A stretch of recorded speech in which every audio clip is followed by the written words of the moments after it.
šutirao, Brkić odbranio. Kamara. Dobar potez Kamare, ušao kazneni prostor, opet šanse 1:0, Tejgo! Kako su se snašli Kamara i Tejgo. Veliki posao odradio je momak iz Sierra Leonea. Mislim na Kamaru, pogledajte, ovdje je prevario Tumbasevića, praktično šutirao iz mrtvog ugla, a onda je iznenadio našoj reprezentaciji. Merabešvili, opasan centar šut, Stojković 1:1.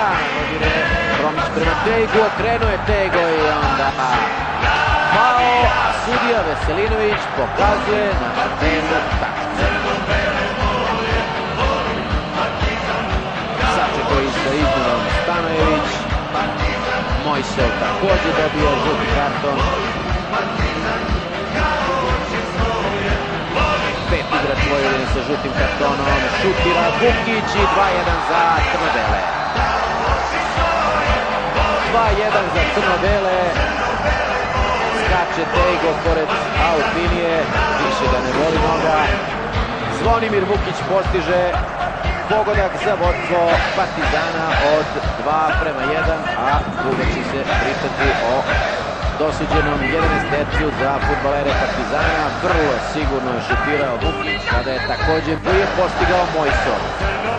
Sad ćemo da vidimo ponovo na usporenom snimku. Mislim da pomoćni sudija nije svirao ofsajd, ali da je glavni svirao prekršaj. Da vidimo, ovdje se ne vidi položaj Mojsova.